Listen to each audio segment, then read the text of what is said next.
GI Journal goes to press.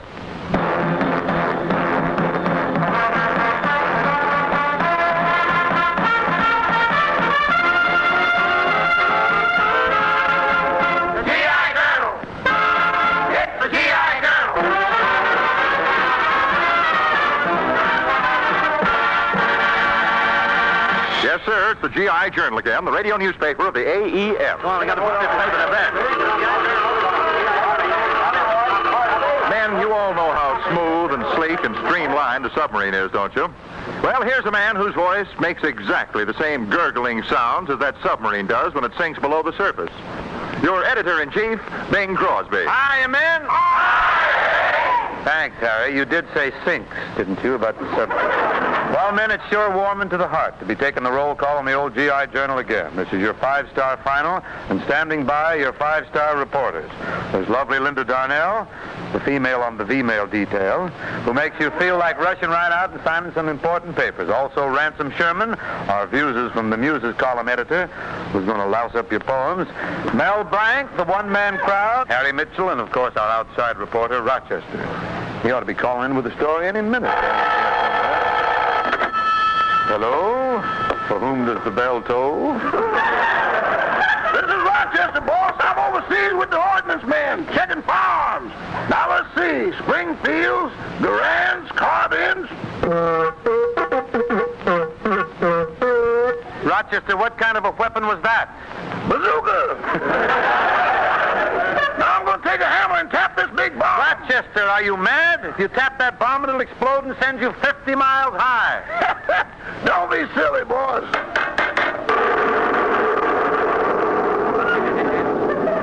Rochester, what happened? Where are you? I ain't sure, but here comes Mr. Jordan.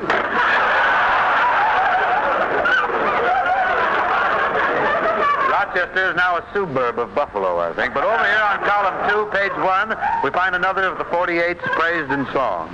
For R.J. Ordway and the gang at APO 636, and for Sergeant Al Owaiki at APO 980, it's the new and sure to be popular song, Iowa.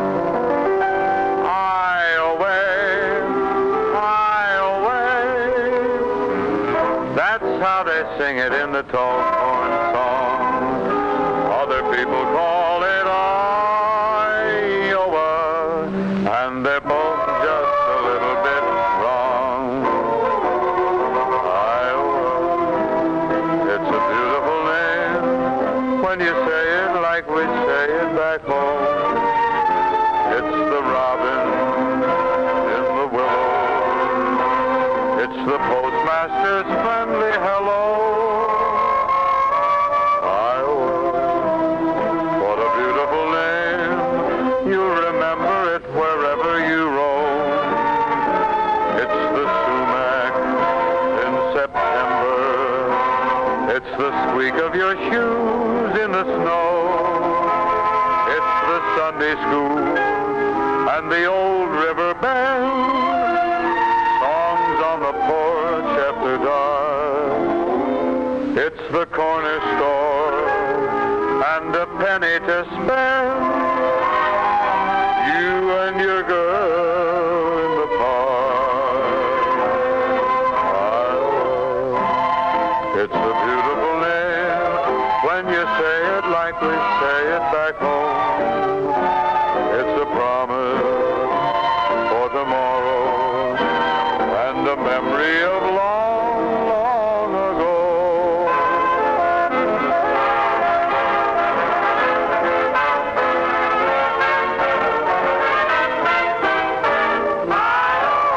It's a beautiful name When you say it like we say it back home. It's the robin in the willow. It's the postman's friendly hello. Iowa, what a beautiful name. You'll remember it wherever you roam. It's the sumac in September. It's the squeak of your shoes in the snow. It's the picnic ground and the whippoorwills call. Acorns and dew on the lawn. It's the county fair and the odd fellas' hall. Meeting a circus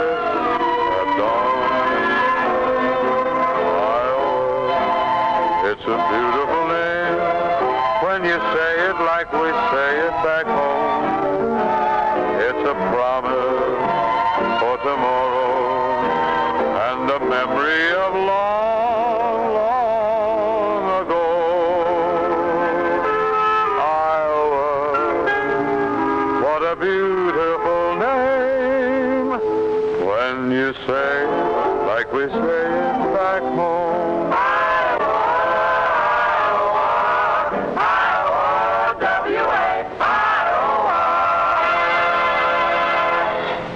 Here's a page waiting to be filled with something. It's the views from the Muses column. But where's the editor? Hello, Mr. Crosby. Hello. I'm Ransom Sherman, the poetry ed. Yes, and I'm the managing ed. Well, I always say 2 eds are better than 1. Oh. What do you always say? No comment. Just read your poems, eh, Rancid? The name is not Rancid. The name is Ransom. Oh. Rancid means bitter, spoiled, distasteful. You see what I mean? Then go, Mr. Crosby, and I hope all your jokes hatch by spring, too. But enough of this prattle. It's time to rhyme. And whence cometh the first ode? I'm glad you asked. It's from John Dolan at APO 972. Remember those beautiful travel ads about the South Sea Isles? They told of dark-eyed beauties dressed only in their smiles. Now here I am in that South Sea place, and all that I can see is the guy who wrote those ads is a jerk. I know, because the guy is me. Rance, do you think those kind of poems will ever replace the old-fashioned hot foot? I don't gamble, Bing, but I'll match you for it. Our next contribution is from Arnold Weinberg at a Coast Guard base somewheres. Somewheres. On the rifle range, I'm very bashful. I'm one of the hemmers and hawers. Because every time I fire my rifle, I see nothing but Maggie's drawers.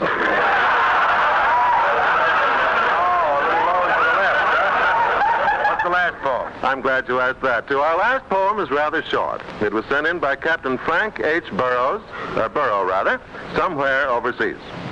Rusty rifle, dirty shoes. Messy clothes, guardhouse blues. And how to. They'll gig you every time. Remember, men, we're still in the market here for poems, limericks, and assorted verses. All you got to do is email them into GI Journal, Armed Forces Radio, Los Angeles, USA, and we'll be only too glad to print them up for you. Hello? Oh, boss. Boss? Who is this that's calling me boss? Well, it ain't Frank Sinatra. You're sure about that, huh? Of course I'm sure about it. All or nothing at all. Hey, maybe I am Frank Sinatra. With gravel, eh? Well, look, Rock, we're going to press any minute now. What's the scuttle on your experiences overseas with the troops? Okay, but there's some military secrets I'll have to leave out. Yeah? I can't tell you exactly where I am. I can't tell you exactly how I got here. And I can't tell you exactly what I'm doing. Well, exactly what can you tell me? Well, the only thing I can tell you exactly is that there's exactly nothing I can tell you. That's all right, Rochester. We understand perfectly. Hitler's got big ears. Look who's talking. I know you're somewhere in the South Pacific on an island, though. That's right, boss. And this island must be the smallest island in the world. Oh, now, after all, Rochester, how small can an island be? Well, just to give you a rough idea, every time you roll the dice, you got to swim out to read your point. I've been losing a fortune in this game. How come? I can't swim as fast as they can. Did you find any girls on that island? Yeah, there's one girl here that's wearing a sarong. Great, great. Dorothy L'Amour looks swell in a sarong. Boss, any resemblance between her and Miss L'Amour is purely non-existent. What are those native girls doing? They're doing the hula hula. The hula hula? Yeah, that's just like the rumba, only they keep the wiggle on the grass.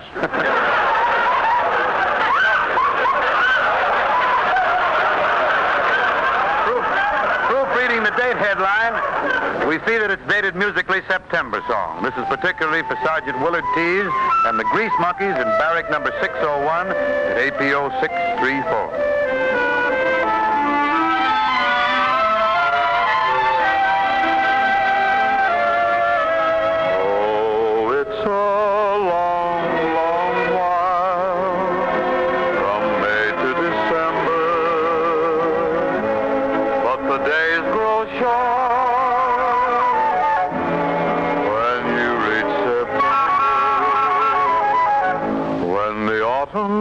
weather turns the leaves to flame. One hasn't got time for the waiting game. All the days dwindle down to a precious few. September, November, and these few precious days I'll spend with you. These precious days I'll spend with you.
These precious days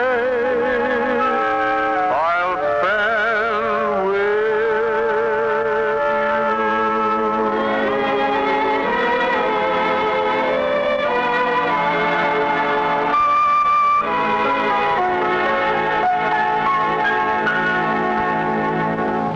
Well, sir, flipping over the pages in the GI Journal, we come face to face with our letters to the editor. And that's something when the face belongs to lovely Linda Darnell. Hiya, Bing. Hiya, Linda. Now that you're here, I'm all eyes and ears. That's funny, Bing. You know, when Bob Hope was editor, he said he was all eyes and ears. Let's cut his nose in there for a small bow, too. Well, Bing, look, I want to thank you for asking me out to your rancho over the weekend. Pleasure was all mine, Linda gal. Did you enjoy indulging in the rural life? Oh, gosh, yes. You know, you should get out every day and chop wood or something. Oh, I do. You do? Yes. Yesterday I chopped up 2 cords of wood. How much wood? 1 cord. How much? Well, I chopped down a little tree. Bing. All right, so I fractured a toothpick. Well, all I know is that I slept like a log the whole time. Did you have any trouble sleeping, Bing? No, but when I first bought the ranch, I used to walk in my sleep. You used to walk in your sleep? Yes. Yeah, one night I climbed up on the roof and I caused an alert. Oh, the Army spotted you, huh? Yeah, but they finally decided my pajamas were friendly. I never knew you were so domestic, Bing. I'm a rustic. Well, sure. I mean, well, gee, you can feed chickens and milk cows like a regular farmer. Linda, I don't want to brag or anything, but last week I milked so many cows that when I sing, it comes out bossy me mucho. Well, it serves you right for milking in conga rhythm. Conga rhythm? Yeah, I saw you. 1, 2, 3. 1, 2, 3. Take. Well, tell me, how did you make out each morning collecting the eggs? Oh, I loved it, Bing. You know, I collected eggs from every hen except one. Oh, yes, I know. Matilda, she is a triumph. Yes? I forgot to tell you about her. Well, what about it? Well, she's very patriotic. Every time you ask her for an egg, she says, I'm sorry. Putting everything I have into war bonds. Look, I think we better get going on our letters to the editor, don't you? Yes. So, Got some good ones this week? I should say so. For instance, listen to this poem from WAC Lieutenant Nyla Muncie. It's called Troop Ship Missing. Snafu didn't tell her the name of the ship. He only said he was sailing. Snafu didn't tell her his APO nor kiss her goodbye from the railing. All Snafu really did, and it wasn't very much, was to tell her the time they were leaving. And she didn't tell a single soul, except her mother and Well, maybe another. Well, it didn't hurt for them to know. And now, though she's tried and tried, she just can't figure out why snafus never arrived. And I hope the inference contained therein is only thinly veiled. Yes, I hope so, too. How about this letter here? Well, the next one, Bing, is from Goon Van Aken, Pop Wrigley, Felipe Paulson, Cy Curtis, and Jody Danielson. What a bunch of boys. These boys are at APO 937, and I quote, "Hiya, Bing. We want to know why you aren't on for a whole hour. Because we get such a big bang out of your GI Journal program." Well, thanks, man. We'd get a big bang out of being on a whole hour, too, but George M. Cohan told me once to always get off before you became too good a target. Oh, look, Bing, you better read the next one, huh? Okay, it's from Sergeant Bill Cantor. It's the sergeant's idea of what the average infantryman is like. The infantryman has gone through a period of tough training. He learned to respond instinctively to the voice of command. He learned to use a map and compass to creep and crawl. He learned the use of weapons and the value of teamwork. Then comes combat. All infantrymen don't reach this stage, but the ones who do have a little different expression and look in their eye. That's a look born of experience, which is the infantryman's peculiar duty. That of making his own unwilling feet carry him forward against enemy fire in the attempt to close in hand-to-hand fighting with the opponent. That's the combat infantryman. And that's a wonderful letter, Sergeant. No fooling. Look, perhaps you men listening in have an idea what the average serviceman of your unit is like. So, well, that's whether it's a submarine, a glider, or what have you. And if you do, fellas, just sit down and V-mail it to GI Journal, Armed Forces Radio, Los Angeles, USA. Boy, I'm sharp. What's this? Don't start swapping gags with me. I'm warning you. Oh, you're really ready, huh? I'll say yes, sir. Well, who are you that you're so sharp? Oh, just a little old bayonet. Well,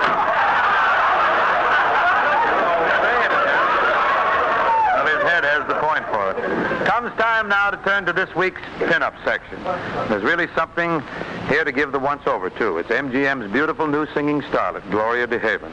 For R.W. Morris at Navy 250, Gloria steps front and center with I've Got a Crush on You. How glad the many millions of soldiers and civilians would be to capture me. But you had such persistence, you wore out my resistance. I fell, and it was swell.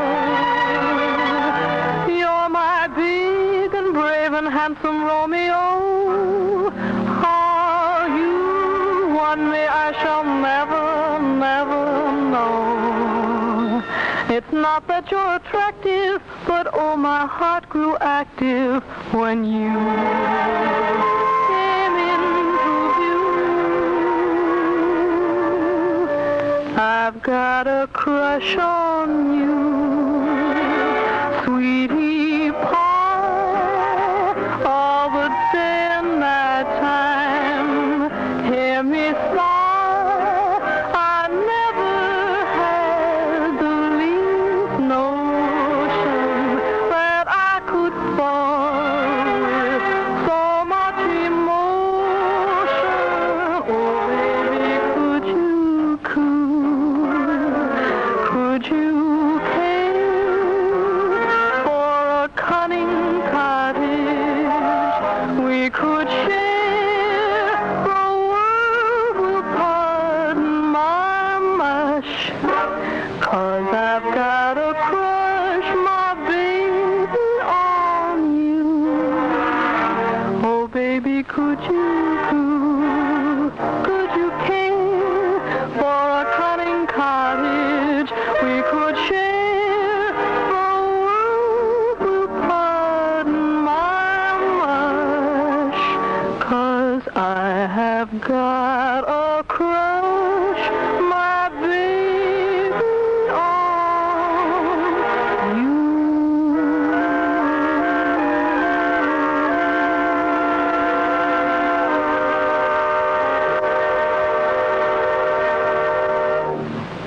to the next page in the GI Journal, we find that the type is all set for print. Hey, what's all these printing? Hey, what are the typewriter? What's all this newspaper? Ain't this the YMCA? This happens to be the copy room of the old GIJ, son. And who are you? Oh, me? I'm Lieutenant Captain Major Private Sad Sack. And none too soon, either, to give our readers another installment in the story of your life, Sad Sack. Yes, sir. Here's another install. You're really stalled, aren't you, right in there? Yeah, I talk like your horses run. Let's keep those 4-footed gold bricks of mine out of this. We present herewith another chapter in the life of the Sad Sack. Sad Sack was a brilliant child in school. As soon as the teacher asked a question, he put his little hand up. Now, children, who was the first president of the United States? Sad Sack, I see you have your hand up. Abraham,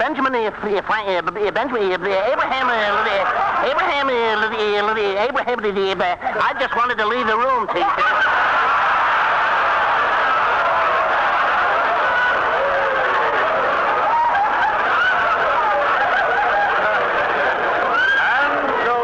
Pass as the Sad Sack grew up, he made a lot of people happy. But nobody was happier about the Sad Sack than one man in particular, who shouted over and over. He proves my theory! He proves my whole theory! A fellow by the name of Charles Darwin. But the parents of the Sad Sack really loved him. One Christmas, his father surprises the Sad Sack with a baseball bat. He sneaks up behind him and a Happy New Year, too. Then one fine day, a great event occurs in the life of the Sad Sack. He goes to his first burlesque show.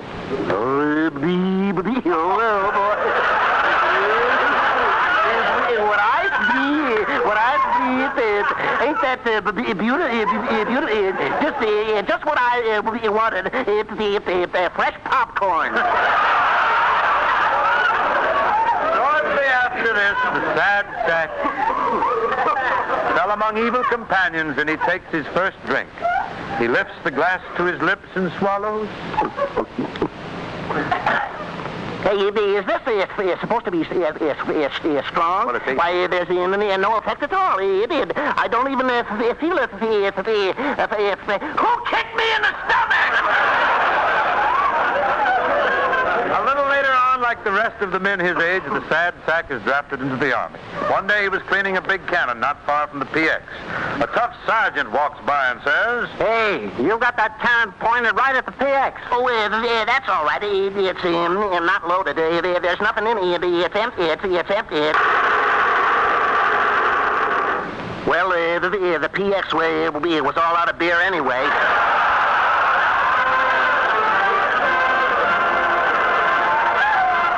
Drink up the roller here with an old favorite, After You've Gone. After you've gone and left me crying. After you've gone, there's no denying. You feel blue, you feel sad. It's the dearest time you've ever had. There'll come a time, now don't forget it. There'll come a time when you regret it. Someday, when you grow lonely, your heart will break like mine, and you'll want me only. After you've gone, after you've gone away.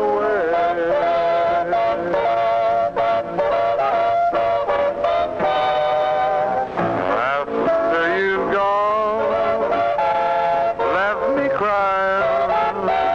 After you've gone, there's no denying. You feel blue, and you're gonna feel sad. Miss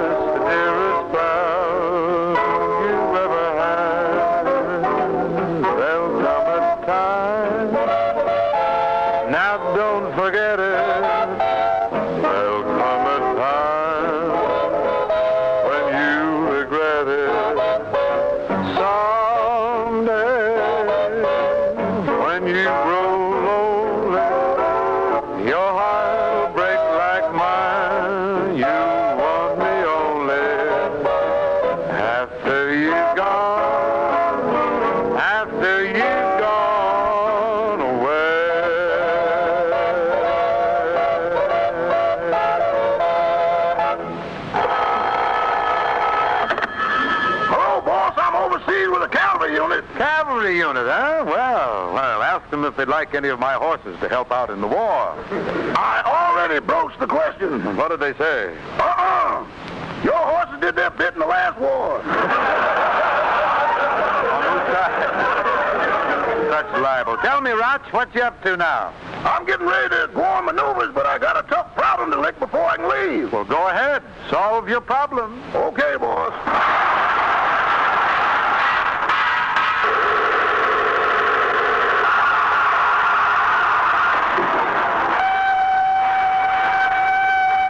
Well, I did it. Did what? Finally got my field pack rolled.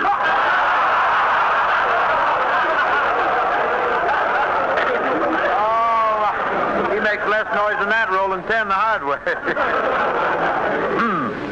Say, Bing, Yeah? here's a letter from Lieutenant Dave Robertson and his men at APO 505 and from Corporal Arthur J. Orozco and his cronies at APO 523. And they are in the mood for some more of our community warbling. One community sing coming right up, Linda. All you guys here in the audience and all you soldiers, sailors, Coast Guardsmen, and Marines everywhere else, turn on the heat and give. I'll open the pot with a chorus, and then all of you are invited to ante up with your tenor, bass, baritone, or whatever you brung with you here. I'll knock the chorus first. Ready, Gene? I want a girl just like the girl that married dear old Dad. She was a pearl and the only girl that Daddy ever had. A good old-fashioned girl with heart so true. One who loves nobody else but you. I want a girl just like the girl that married dear old Dad. Now everybody, Kirkley, Askin, Hogue, Fisher, Waters, Gaffney, Reed, Faison, Lehman, Vaughn, Edwards, Huckle, and all you GIs everywhere. Hang on and grab another handful as we go around.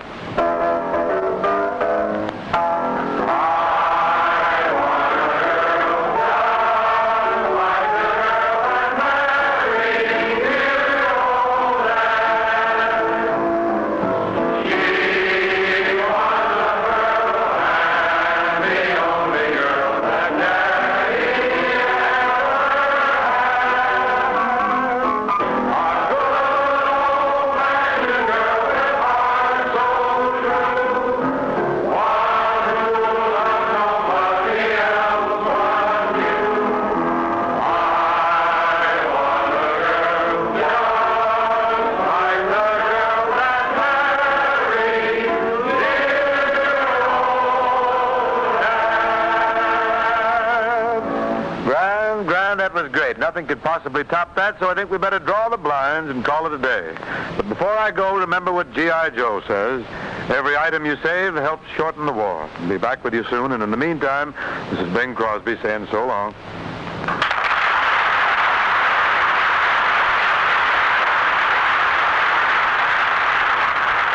The GI Journal has been a presentation of the Armed Forces Radio Service.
Journal again, your radio newspaper of AEF, the paper that prints the best jokes and poems sent in by you men overseas.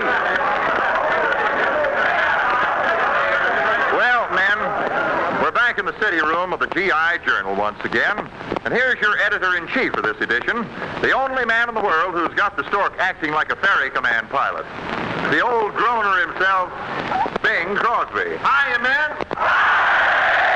Well, thank you, Harry Mitchell. It's a great kick to be back in the old swivel chair on GI Journal again. Heading such a promising editorial staff as Miss Lena Horne, in charge of our music page, Ransom Sherman, poet laureate and ace newscaster. We have Mel Blanc, the one-man crowd, the sad sack, and as our special guest, your old friend Henny Young'em, comedian, mimic, violinist, monologist, and nightclub entertainer. Also takes over Sunday KP for $3. Now that you know who's going to do what at you, let's turn to music, page 1, for a little thing we're offering today with John Scott the Trot and the Music Maids called Bless 'Em All. There's a troop ship just leaving Bombay, bound for the Blimey shore, heavily laden with time-expired men, bound for the land they adore. There's many a bloke who has just missed the boat. There's many a lad signing on, but there'll be no promotion this side of the ocean. So cheer up, my lads, bless 'em all. Bless 'em all, bless 'em all. The long and the short and the tall. Bless all the sergeants, the top kickers too. If you believe me, above all, bless you, for we're saying goodbye to them all. As up the gangway we crawl, no ice cream and cookies for stout-hearted rookies. So cheer up, me lads, bless them all. They say that in camp you can have a swell time. We've heard it all before. 5 in the morning, you're kicked out of bed to scrub up the barracks room floor. A private has really no privacy now. We're all behind the 8 ball. No ice cream and cookies for flat-footed rookies. So cheer up, my lads, bless 'em all. Bless 'em all. Bless 'em all. Bless 'em all. The long and the short and the tall. Bless all the blondies and all the brunettes. Each man is happy with whatever he gets, for we're giving the eye to them all. Those who attract and appall. Bless Maggie and Susie, who's going to be choosy when you're in camp. Bless them all. Privates and generals, big and small. When you're in camp, bless them all.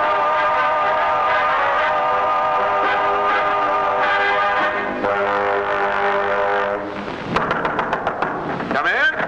Hold the presses, Chief. Got a news flash just off the wire. Well, Ransom Sherman, read it. Okay, flash.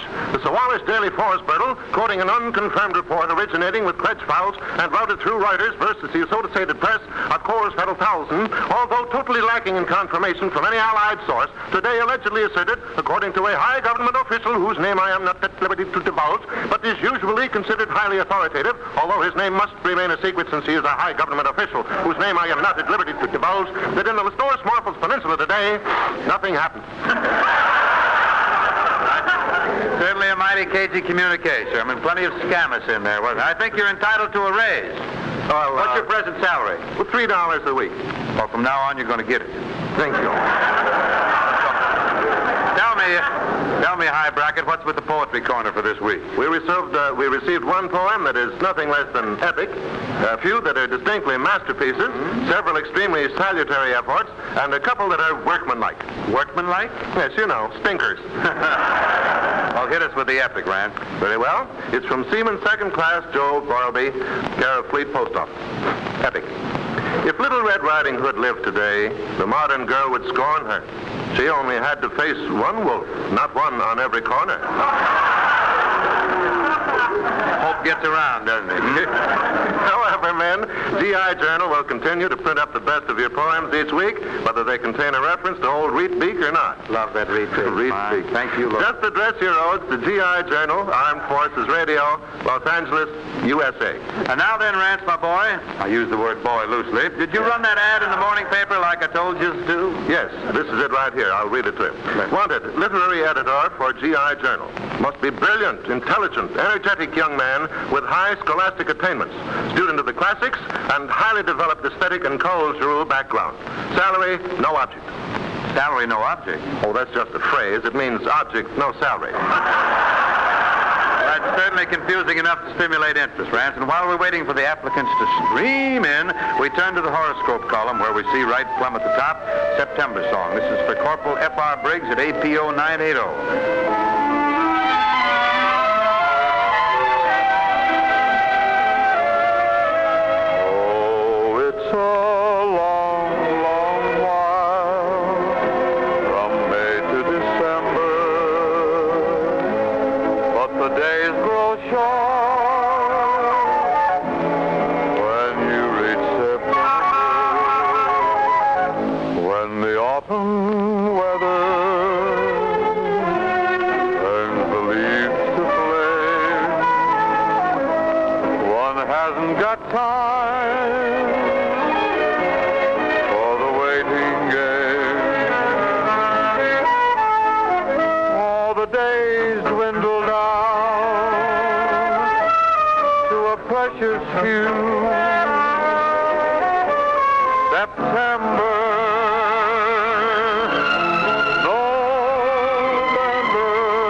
You advertise for a brilliant, intelligent, energetic young man? Let's get the door open, old man. Nothing done. I was so anxious for the job, I went right through the wall. Come in. That's my line. You got a nice radio voice. You advertise for a brilliant, intelligent, energetic young man? That's right. Well, my name is Henny Youngman. You don't know me. You're wrong. I do know you. Well, in that case, I'll be going. Oh, wait. How do you know you wouldn't qualify for the job? Well, I don't want to sound too boastful, but they don't come any stupider than me. You're pretty stupid, huh? Well, I'll show you just how stupid I am. Ask me to count up to 4. Go ahead. Ask me to count up to 4. Okay, count up to 4. 1, 2, 3. What about 4? Never heard of it. Did you ever go to school? Why, certainly I went to school. I went to college. I made BS, AB, LLD, and UW. UW? Yeah, unsuccessful wolf. You've done a good deal of reading, Henny. All my life. Why, would you believe it? When I was a child of 6, I used to sit on my governess's lap and have her read to me. How long did you keep that up? Till I was 32. glad you finally decided to quit. Well, I had her lap one right down to the upholstery. But you still go on with your reading, I hope. Yeah, well, only this week I finished reading The Life of Grant and The Life of Lee. The Life of Lee, huh? Which one, Robert E. or Light Horse Harry? Gypsy Rose. Tell me, how long were you in school altogether? You mean counting the year I was in kindergarten? Yeah. Well, 1 year. And what is your present occupation, Henny? Well, I'm in the gasoline business. Oh, the gasoline business. Yes, I siphon and my brother squeezes. What does your brother squeeze? Me? He wants to make sure I'm not holding out on him. How about dropping over to my garage and throwing in a small burp, huh? That's a little regular. Just get the lead out, that's all. Just one more light question, Henny, before I decide not to give you this job. Are you married or single? Well, this is a confidential thing, but Ann Sheridan and I are engaged to be married. Oh, really? Yeah, but don't spread it around. So far, only the two of us know about it. Oh, just you and Ann, huh? No, just you and me.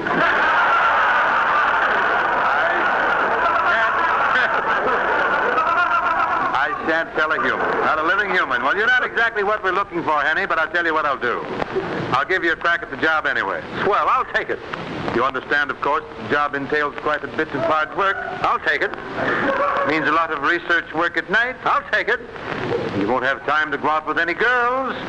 Which way is the nearest pool room? Don't be hasty, Henny. Suppose you just stick around here till after the next number. And I'll try you out on a little assignment. Meanwhile, for the boys at 631 and for Private First Class Jimmy Markham at 251, here's a particularly ballady ballad called Day After Forever.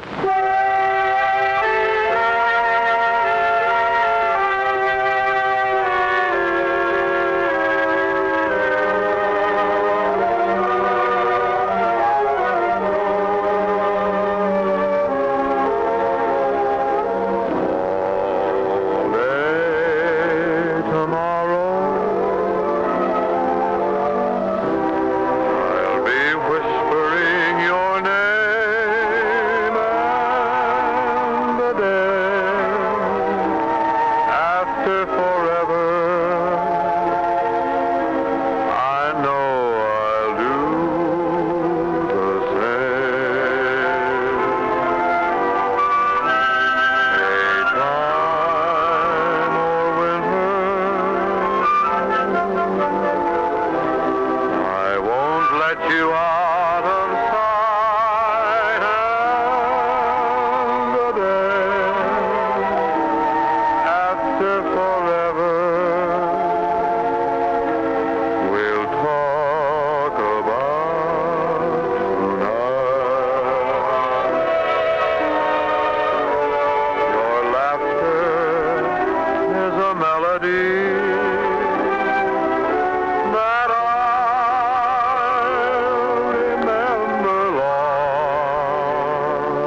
Well, Henny, are you ready for that assignment now? Sure thing, Bing. You know what they call me? 5-star final. Who, you? I thought they called me 5-star final. Oh, no, you're just 4 so far, and it ain't final. Who is this kid, Sinatra on stilts? Look, your assignment is waiting for you in the next room. It's Lena Horne. Lena Horne? Yes, sir, and I want an interview. Now get in there and get it. Okay, boss. Hello. Hello, Lena. The boss sent me in for an interview. Are you ready? Sure. All right, let's begin at the beginning. I was born in New York in 1911. My mother and father always wanted a child. Then I was born. They're still trying. When I was 8 years old, I ran away from home. I didn't exactly run away from home. My folks took me down to Highway 66 and pointed. But I fooled them. I returned home, and when I was 14 years old, my father had a long talk with me about the birds and the bees. You know, it wasn't until I was 17 that I found out a man and a canary can't have any fun. Hey, wait a minute. Who's interviewing who? I thought you were supposed to interview me. What do I know about interviewing? I'm no reporter. I'm a violinist. Really? A good violinist? Why, certainly. People have compared me to Yasha Heifetz. They say that compared to Yasha Heifetz, I stink. You mean to tell me you've never interviewed anybody before? That's right. I wouldn't even know how to begin. Well, I'll be glad to help you. All you have to do is ask me questions. Why, that's swell of you, Lena. What kind of questions? Well, you might start off by asking me how old I am. All right, fine. How old are you? I never tell. Well, we're over the first hurdle. Now what? Now you ask me where I live. Okay, where do you live? Oh, we moved. You know this interviewing is easy when you get the knack of it. What do I do now? Well, now why don't you try to find out something about my personality? For instance, who my favorite movie star is. Okay, who's your favorite movie star? Oh, he's not in pictures anymore. Boy, what a scoop this is going to be. Now, have we left anything out? Well, you might ask me what kind of pets I have. Yeah, I might, but I don't think I will. You know, you can tell a lot about a person from the pets she has. If she likes dogs, she's one kind of person. If she likes cats, she's another. Okay, what kind of a pet have you got? Oh, my landlord doesn't allow them. Brother, when Winchell reads this, he'll be so mad he'll hit Pearson over the head with scalpel. Well, shall we continue? Or do you think you've got enough information? Oh, no, let's go on. So far, all we've covered is your age, your address, your favorite movie star, and pet. There must be other things our readers are interested in not knowing. All right. Suppose you ask me Wait a minute now. I'm not asking you another thing until you promise to give me a definite answer. Okay, I promise. Don't forget now, a definite answer. What's your favorite food? Vichyssoise au gratin à la bordelais avec croutons. Let's go back to your way. Well, Henny, did you get that story on Lena Horne? Yep, here you are, Chief. All the information is on that paper. Right here. What's this? Lena Horne has hair, eyes, and teeth. Yeah, and even at that, I'm guessing a little. Well, looks like we still need a literary editor on the GI Journal. But, Lena, just so your trip down here won't be a total loss, how about a song? I'll be glad to, Bing. How about leaning lightly on a Don't Come Lately, something old and nostalgic, huh? Yeah, sing my favorite song, Lena. I want a girl just like the girl that married Harry James. This boy'll get you in nothing but trouble, Lena. Why don't you pick one out yourself? I'd rather let the boys at APO 502 pick it out. They want me to do Honeysuckle Row. Well, lay it all over us.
Honeybee sighs with jealousy when they see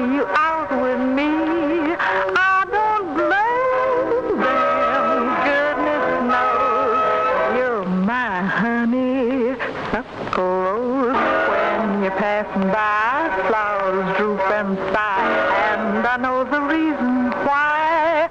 You're much sweeter. Goodness knows you're my honeysuckle. Don't buy sugar. You just have to touch my cup. You're my sugar. Gee, it's sweet when you stir it up. Oh, when I'm taking sips from your tasty lips. See the honey slowly drips. Your confection, goodness knows you're my honeysuckle.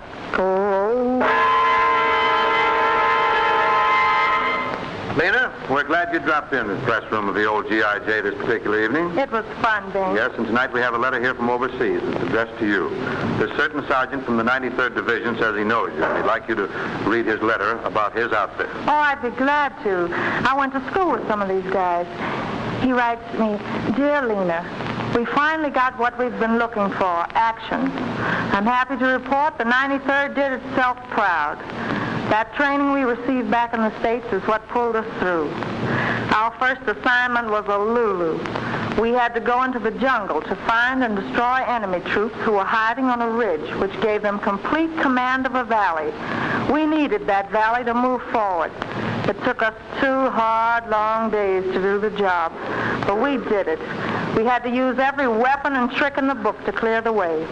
The highlight of the whole action was some very fine bazooka shooting by Private First Class Wade Foggy and Sergeant Will Morey. These boys knocked out 5 Jap pillboxes with just 8 shots. That's really going some. Our boss, Lieutenant Colonel Amos, says we can hold our own with any jungle fighters in the Pacific. That's the kind of talk the 93rd thrives on. They're telling us hard days lie ahead. But we're telling you the 93rd is all set for any eventuality. You'll be hearing from us again real soon, I hope. Well, the Sarge sure said it for all of us. We take our hats off to the men of the 93rd. Remember, all of you other men, if you think you have a terrific outfit, let's hear about it down at GI Journal, Los Angeles, USA. Hey, Chief. Yeah? There's a man outside to see you. What does he look like? Well, you know Gary Cooper? Yes? I doubt if this guy does. Well, let's case this character. Run him in here. Good morning. Good morning. It's a lovely weather area. It's a beautiful. Oh, what a beautiful meet. It's a good gorgeous. Don't the sun ever come out here? You're in California, my boy. Who are you? I'm the smiling Irishman. I'm the laughing Scandinavian. The happy hungry Gary. I'm the sad sack. Sad sack. I should have recognized that garbage can crouch of yours. What can I do for you? Well, I came about the position, the job, the literary editor, manager. I want the job as a copy. Have you got a broom? Oh, you came about the editor's position. Oh, well, tell me. Are you a university man? Oh, it's certainly naturally. What's a university? In other words, you're not a university man. Well, I tried to get in at the Princeton. They wouldn't take me at Columbia, at UCLA, at Ohio. They threw me out of Vassar. Vassar's a girls' school. Yeah, I know. That's what made me so sore when they threw me out. What makes you think you're qualified for this position? Well, my whole family, well, one of us ought to work. Well, I'll tell you what we'll do. We'll forget your educational background for the moment. Have you got any bad habits?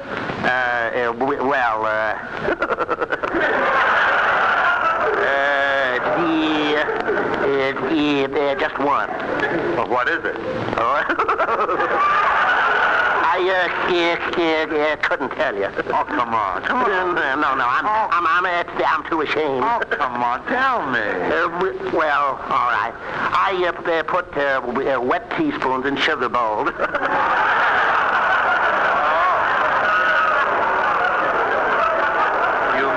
impetuous boy. Well, and at least I don't have it as bad as my father. No? No. He uses tablespoons. Oh, this is catastrophic, really. Have you any other bad habits? Do you gamble? Oh, no, never. You don't play the horses? Oh, yes, that I do. I thought you just said you didn't gamble. Well, I don't gamble. I play your horses. Let's not get morbid, huh? And I'm sorry, old man, but I don't think we can use you. Well, why not? Am I too short? No, a literary editor has to be able to read manuscripts, write stories, compose, edit, correct, evaluate, and assemble. Do you follow me? I dropped out after you said read and write. When this boy's draft board scraped the bottom of the barrel for him, I wish they'd have sent us the bottom of the barrel instead. Well, men, it's about time to close up shop on your G.I.J. for tonight. But before we do, James Wright at APO 520 likes our community sings, and he wants us to do another one. James has spoken well, and we shall oblige him. How about Girl of My Dreams? I'll give it a light brush here first, and then we want everybody listening to grab a GI mop and clean her up. Girl of my dreams, I love you. Honest, I do. You are so sweet. If I could just hold your arms again in my arms, then life would be complete. Since you've been gone, dear, life don't seem the same. Please come back again. And after all said and done, there's only one girl of my dreams. It's you. Now, everybody, soldiers, sailors, Marines, Coast Guard, and all the feminine contingents, wherever you are, join up and let's make the welkin ring. You ready, boys?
Really grand singing, men, and thanks very much. Of course, it wasn't loud enough to suit me. The chandelier's still up there. And so the time has come to say adios. And before I do, remember what G.I. Joe has to say.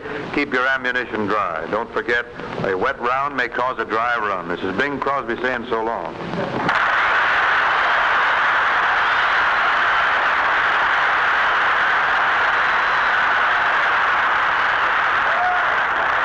Just a reminder, men, if you'd like to write for such stars as Bing Crosby, Henny Youngman, Lena Horne, Kay Kaiser, Bob Hope, Jerry Colon, and Linda Darnell, just send in any gag that you think will fit them, and believe me, we'll use it.